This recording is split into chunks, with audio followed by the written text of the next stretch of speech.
Saiu a primeira decisão do Conselho de Administração da Petrobras depois da troca na diretoria. A política de preços dos combustíveis não muda. O presidente do instituto que organiza o Enem pede demissão. O Ministério da Educação diz que exame está mantido. A Anatel aprova início da internet móvel 5G em mais 3 capitais: Belo Horizonte, Porto Alegre e João Pessoa. Começam as obras de recuperação do túnel que pode diminuir enchentes em Petrópolis. Comércio aumenta vendas e favorece quem busca emprego. Milhares de vagas abertas. Por falta de mão de obra, a Espanha facilita a regularização de imigrantes ilegais. Na série especial, o Brasil desperdiça bilhões de reais com descarte incorreto de lixo. Mulher do presidente da Ucrânia é criticada por posar nos escombros da guerra. Plataforma de casamento sai do ar e deixa noivos e convidados perdidos. Ex-técnico Zagallo é internado no Rio de Janeiro com infecção respiratória. Mulher ignora placas com alerta, entra no mar e é atacada por uma foca no Havaí. Sonho de $1 bilhão, mais de 5 bilhões de reais. É a loteria americana acumulada. O Jornal da Band está no ar. Jornal da Band. Boa noite. Só na primeira metade do ano, 10 mil pessoas foram assaltadas no centro da maior cidade do continente. Veja na reportagem do Lucas Josino.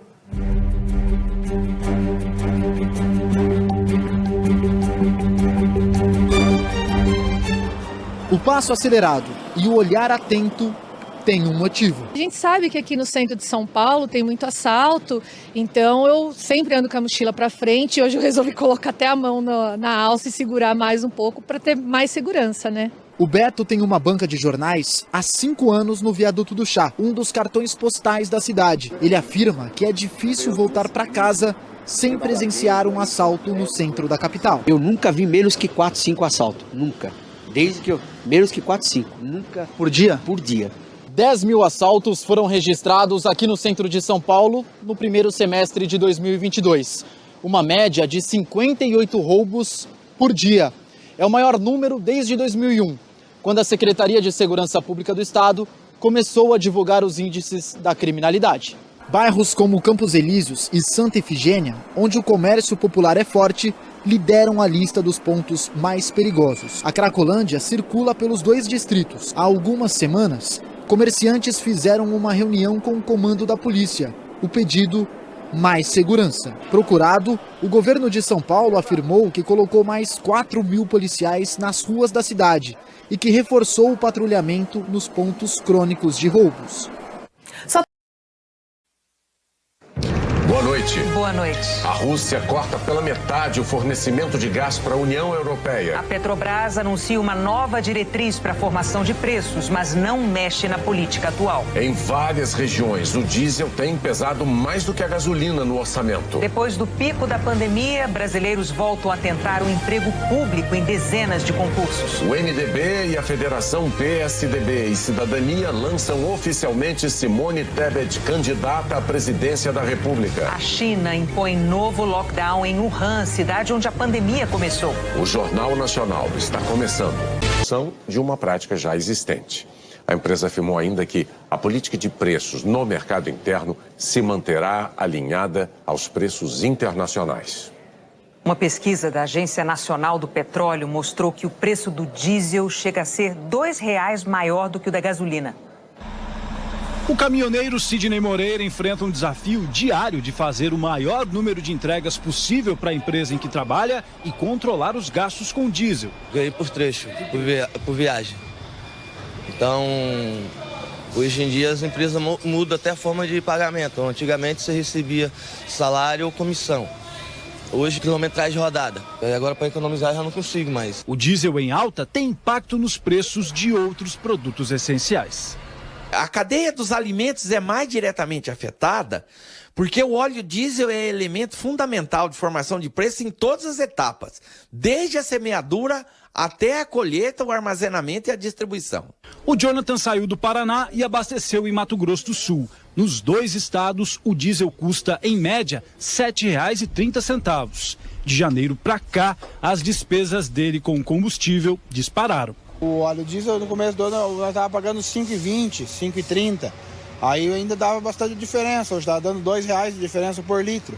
Porque nós gastamos em média de 500 litros de óleo por dia. A 7 dá R$3.500. R$1.000 a mais por dia de óleo do que nós gastávamos no começo do ano. Um levantamento da Agência Nacional do Petróleo mostra que o litro do diesel está, em média, acima dos R$7 em todos os estados.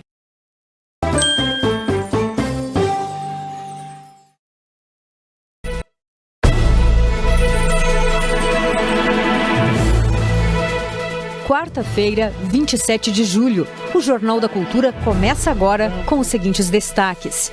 Sem acordo sobre vice e com o racha no partido, MDB, com o apoio da Federação PSDB e Cidadania, oficializa o nome de Simone Tebet para a corrida ao Palácio do Planalto.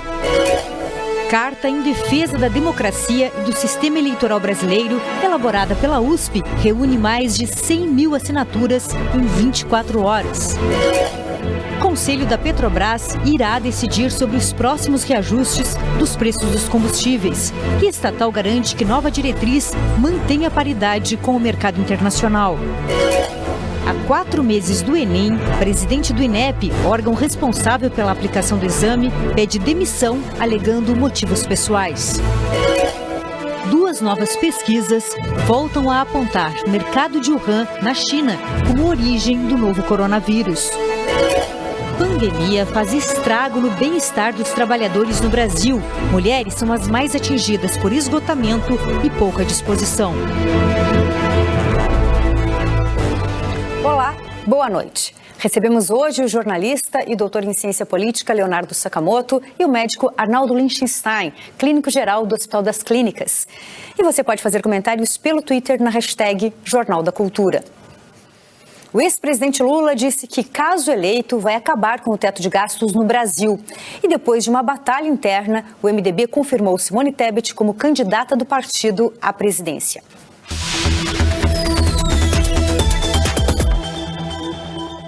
Com 262 votos a favor e apenas 9 contra, o MDB aprovou a candidatura da senadora Simone Tebet à presidência da República. Até aqui, o partido estava dividido. Parte das lideranças da legenda dizia que Tebet não teria competitividade e buscava dar apoio à candidatura do ex-presidente Lula. Esse grupo decidiu boicotar a convenção. O Diretório da Paraíba e o de Alagoas simplesmente não apareceram. Ainda assim, Tebet celebrou a vitória. Nosso governo representará, repito, aquilo que o Brasil mais precisa: credibilidade, responsabilidade, previsibilidade, segurança jurídica. Estamos prontas para pacificar o Brasil. Hoje, Lula fez um aceno à senadora. Em sabatina promovida pelo site UOL, ele elogiou o mandato de Tebet no Congresso e disse que nunca pediria que ela desistisse da candidatura. Foi a primeira entrevista do petista após a oficialização da sua candidatura para a disputa ao Palácio do Planalto. Ao veículo, ele garantiu que manterá o Auxílio Brasil no valor de R$600. Disse também que vai abolir o teto de gastos e que mudará a política de preços da Petrobras. Eu pretendo fazer com que o preço da Petrobras seja em função dos custos nacionais, do gasto nacionais, porque nós produzimos em real, pagamos a salário em real. Ou seja, essa história de PPI, essa história de internacionalizar o preço, na verdade é para agradar aos acionistas em detrimento de 215 milhões de brasileiros. Já o presidente Jair Bolsonaro, do PL, foi a uma reunião no Conselho Federal de Medicina. Ele voltou a defender o uso de cloroquina no tratamento contra a Covid-19 e disse que preservou a autonomia médica durante a fase mais aguda da pandemia. No Brasil foi proibido praticamente falar de tratamento precoce. Nós fizemos a nossa parte, comprou vacina para todo mundo, de forma voluntária, nunca exigiu passaporte vacinal, nem cobrei nada, né, de ninguém. Eu entendo que isso é liberdade, isso é democracia, isso é um direito meu.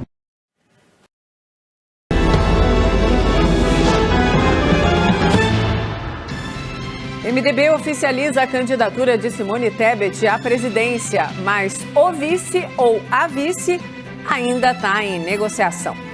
Federação dos Bancos decide assinar manifesto pela democracia encabeçado pela Fiesp. E a adesão à carta de juristas da USP passa de 100 mil em menos de 24 horas.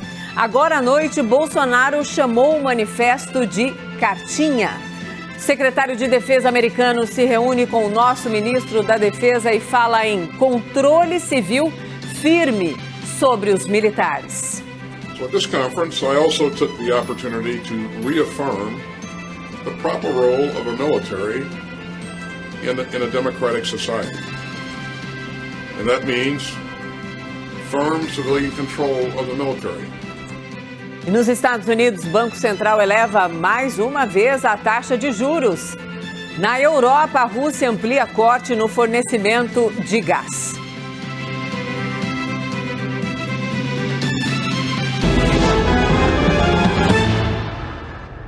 Olá, boa noite, seja muito bem-vinda, seja muito bem-vindo também. E a gente já começa falando, sim, de eleições. Porque o MDB oficializou hoje a candidatura de Simone Tebet à presidência da República. O nome da senadora também recebeu o aval da federação formada ali pelo Cidadania e pelo PSDB. Minha candidatura aqui é porque eu sou contra, igualmente, Lula e Bolsonaro. Porque eles estão fazendo mal para o país. Não é só porque eles fogem do debate, é porque eles se alimentam um do ódio contra o outro para poder, num processo eleitoral, estar no segundo turno. Que candidatos são esses que colocam as suas prioridades pessoais e partidárias acima do sofrimento do povo brasileiro? E não é porque não vai só para o debate, não. Vai lá nas redes sociais e dão a senha. Um e outro. No meu partido aconteceu isso. O ex-presidente da República deu a senha para que pudesse dizer o seguinte: vamos tirar a única candidata mulher competitiva do processo para ver se vou ganhar no primeiro turno. Não vai ganhar no primeiro turno, porque eu não vou desistir da eleição. Eu quero um segundo turno para poder escolher o que é melhor, não é o que é o menos pior para o Brasil. O Brasil, se escolher o menos pior, está fadado a ter que conviver mais 4 anos com essa crise, com essa polarização ideológica, com essa polarização de ódio. Olá, boa noite para você, 6h03 pelo horário de Brasília. Eu sou Diego Sarza, está no ar mais uma edição do UOL News, edição dessa quarta-feira. Hoje é dia 27 de julho de 2022, seja muito bem-vindo, seja muito bem-vinda a mais essa edição. Lembro sempre que para nos acompanhar a programação completa do canal UOL, você pode acessar a nossa página na internet. E para assistir o UOL News, além de acessar a nossa página, você também pode acompanhar pelo Facebook, pelo TikTok, pela Twitch, pelo YouTube. No YouTube, aliás, você pode votar também na nossa enquete, vai aparecer aqui a votação de hoje, a enquete. A pergunta é se você é a favor de um modelo de debate entre Lula e Bolsonaro. Só eles, sem outros candidatos. Por enquanto, 59% das pessoas estão dizendo que sim, 41% dizem que não. Vote, participe, já já eu trago outras parciais. Mas a gente começa dando uma olhada no recorte da intenção de votos entre os jovens. A pesquisa Datafolha que foi divulgada hoje, esse recorte. Veja aí que entre os jovens são pessoas entre 16 e 29 anos. O Datafolha mostra que Lula tem a preferência de 51% dos eleitores mais jovens, 51% das intenções de voto. Bolsonaro tem 20%, Ciro Gomes 12%, André Janones 2%, com 1% aparecem Simone Tebet, Pablo Marçal, Vera Lúcia e Leonardo Péricles, além de Sofia Manzano. Emael, Luciano Bivar, General Santos Cruz e Felipe Dávila não pontuaram. Entre os jovens, votariam branco, nulo ou nenhum, 8% não sabem ou não responderam, 3%. Portanto, esse recorte da pesquisa Datafolha entre os jovens. Bom, já que a gente está falando de pesquisa, deixa eu trazer também uma apuração da coluna Painel, do jornal Folha de São Paulo, sobre os debates, né? Muito tem se falado sobre debates, a participação dos principais candidatos nos debates, porque tem uma fala do presidente Jair Bolsonaro sobre esse assunto. Bolsonaro aceitaria participar de um debate mano a mano com o ex-presidente Lula, ou seja, só entre os dois, sem a presença de adversários, e para essa hipótese se tornar real, teria que ser uma transmissão de sites, portais, jornais, que não são concessões públicas, como TV ou também as rádios, não é? Que teriam que convidar pelo menos aqueles candidatos com representação no Congresso Nacional. Hoje, em entrevista aqui para o UOL, o ex-presidente Lula também falou sobre a possível participação dele em debates. Vamos ver. que nós gostaríamos de 3 debates que fosse um pool entre todas as redes de televisão para que a gente pudesse não ficar refém de 50 debates. Agora, o que o Bolsonaro está pensando? Ele já não foi no debate na outra campanha. Ele está pensando o seguinte: eu só vou em debate no segundo turno. E se você puder, lembra ele que pode não ter segundo turno. Eu gosto do debate, seja no primeiro ou no segundo turno, mas o que eu quero é dar uma certa moralizada na quantidade de debate, porque eu não sou um político de gabinete que espera apenas um debate para aparecer. Eu tenho que viajar muito, muito, muito. Eu quero viajar os 27 estados da federação. Bom, para falar mais sobre esse assunto, eu recebo agora o colunista aqui do UOL, Leonardo Sakamoto. Sakamoto, bom... Veja hoje no SBT Brasil, novo exame de sangue que pode detectar câncer de mama no estágio inicial. O Ministério da Agricultura acaba com a obrigação de ter prazo de validade em embalagem de vegetais. Estudos apontam que animais vendidos em mercado da China causaram pandemia de Covid-19. Delegado mata motorista com tiro em briga de trânsito em Belo Horizonte. E o calorão de julho, será que acaba nessa quinta-feira? A gente explica daqui a pouco. Eu espero você. Outros destaques desta edição. Mais um dia de convenções partidárias pelo país. O MDB confirmou a candidatura de Simone Tebet à presidência da República. O Progressistas oficializou a coligação com o PL e o apoio à reeleição de Jair Bolsonaro. Um americano de 66 anos é a 4ª pessoa a se curar do HIV. O Rede TV News vai contar como isso foi possível. Um terremoto nas Filipinas deixou mortos, feridos e muita destruição. Neymar tem uma dor de cabeça daquelas para enfrentar um mês antes da Copa do Mundo do Catar. O jogador vai ser julgado na Espanha, acusado de fraude e corrupção na transferência para o Barcelona em 2013. Os pingos nos is. Jovem Pan. Olá, muito boa noite para você, 18h05 em São Paulo, seja bem-vindo, já estamos no ar, começa aqui mais uma edição de Os Pingos nos Is, hoje quarta-feira, dia 27 de julho de 2022, estaremos juntos aqui até às 8 da noite, vamos em frente, começando aqui com os destaques do programa de hoje. Mais de 1.600 advogados cobram reunião com o presidente do TSE, Edson Fachin. Ex-ministro Celso de Mello reaparece e diz que Bolsonaro é medíocre e tem aversão à democracia. E Zé Dirceu garante que o mensalão nunca existiu. Isso e muito mais agora em Os Pingos nos Is. Opinião. Hora de colocar os pingos nos is. Um dia após o presidente do TSE, Edson Fachin, ter se encontrado com advogados do grupo Prerrogativas ligado a Lula, mais de 1.600 advogados emitiram hoje uma nota na qual criticam esse encontro e também cobram uma reunião com o ministro. No texto foi destacado que há necessidade do grupo de advogados signatários, em isonomia ao grupo de advogados próximo a Lula, ser chamado ao TSE para discutir e contribuir com o debate. Os advogados destacam que todos que operam o direito, independentemente de suas convicções pessoais, ideológicas, filosóficas, políticas e religiosas, primam por eleições limpas, transparentes e auditáveis. A nota dos advogados ainda faz uma defesa enfática da liberdade, aspas. Defendemos que o povo brasileiro tem o direito de criticar e questionar em um país livre e democrático, sem receio de sofrerem discriminação e preconceitos por pensarem diferente e ter opinião crítica ao processo eleitoral, difamação ou injúria individual ou coletiva, incentivada inclusive por aqueles que se autodenominam defensores da democracia. Fecho aspas. O texto reforça que criticar e duvidar faz parte da essência humana e não pode a manifestação da dúvida e da crítica ser criminalizada como crime de opinião e, por conseguinte, considerado como ataque pessoal. Os advogados encerram, aspas mais uma vez, como o ministro Edson Fachin se dispôs a receber os integrantes do grupo Prerrogativas, que apoiam Lula, acreditamos que o presidente do TSE não deixará de nos receber em razão de seu espírito público para estabelecer o contraditório democrático na pluralidade de ideias. Fecho aspas. O que achou, Zé, dessa reação? Encontro.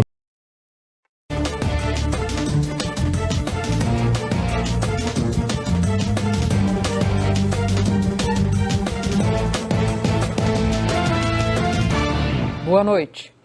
Em resposta a uma inflação que não dá trégua, o Banco Central americano anunciou o 4º aumento consecutivo nos juros e o 2º de 0,75 ponto percentual, o que elevou a taxa básica no país para 2,5% ao ano. Assim como a alta nos preços, o grau do aperto monetário é o maior em 4 décadas e preocupa muita gente diante de sinais de que a economia já estaria esfriando com efeitos globais. Assim, a outra indicação dada pelo FED hoje de que o ritmo do aperto pode diminuir em algum momento animou os mercados pelo mundo. Você vai ver também. Petrobras. Economistas avaliam o que o conselho da estatal pode ou não fazer na política de preços dos combustíveis. Dispara a conversão de gasolina para GNV, mas troca nem sempre é vantajosa. Rússia reduz para 20% a capacidade do principal gasoduto que abastece a Europa. Washington oferece a Moscou entregar prisioneiro traficante de armas em troca de fuzileiro e jogadora de basquete. Desacelera a queda de novas infecções pelo vírus HIV, afirma a ONU. No Tocantins, 2 crianças indígenas morrem por falta de assistência médica. Eleições 2022. MDB e federação formada por PSDB e Cidadania oficializam a candidatura de Simone Tebet à presidência. E os gols da Copa do Brasil.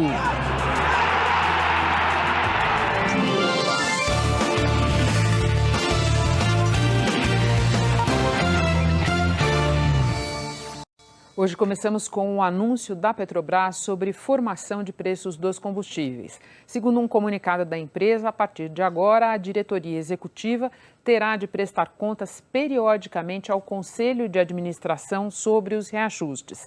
Conselho, vale lembrar, em que a maioria dos integrantes é indicada pelo governo. Ao vivo do Rio de Janeiro, o Edivaldo Dondossola traz detalhes para nós. Boa noite, Dondossola. Oi, Renata, boa noite para você, boa noite a todos. Segundo a nota divulgada pela Petrobras, os conselhos de administração e fiscal vão passar a supervisionar a execução da política de preços da gasolina, do diesel e do gás de botijão no mercado interno. A companhia informou que os valores e a frequência dos reajustes vão continuar sendo de competência da diretoria executiva, mas a cada 3 meses a diretoria vai submeter essas decisões aos conselhos. Segundo a Petrobras, é a formalização de uma prática já existente. A empresa afirmou ainda que a política de preços no mercado interno se manterá alinhada aos preços internacionais. A gente lembra que a pressão política sobre a Petrobras tem sido intensa e já derrubou 3 presidentes da companhia só durante o governo Bolsonaro, e que o conselho da estatal tem a maioria dos integrantes indicada pelo governo. De acordo com o professor do Instituto de Energia da PUC-Rio, Davi Zilberstein, a mudança na diretriz, anunciada hoje, dificilmente conseguirá provocar alguma interferência na atual política de preços da Petrobras. Os acionistas não vão mais aceitar o que aconteceu no passado. A CVM, que regula uma empresa de capital aberto, o CAD, que regula a questão da concorrência, e a própria justiça, de uma maneira geral, não só no Brasil como no exterior, também tem estado muito ativa quando você identifica políticas, digamos, que sejam prejudiciais, fora dos limites da governança da empresa. Então, o governo pode querer, mas eu acho muito pouco provável, como tentou até agora, e na marra não consegue. Eu acho que o que vai determinar efetivamente se a gasolina pode subir ou cair, o diesel pode subir ou pode cair, vai ser o mercado. Dondossola, por falar em preço, o longo ciclo de alta da gasolina provocou mudanças de hábito, muitos motoristas fazendo a conversão para GNV. Exatamente, Renata, é o que mostra um levantamento da Secretaria Nacional de Trânsito. Só o primeiro trimestre deste ano, quase 70 mil carros foram convertidos para o GNV aqui no Brasil, um aumento de 74% em relação ao mesmo período de 2020.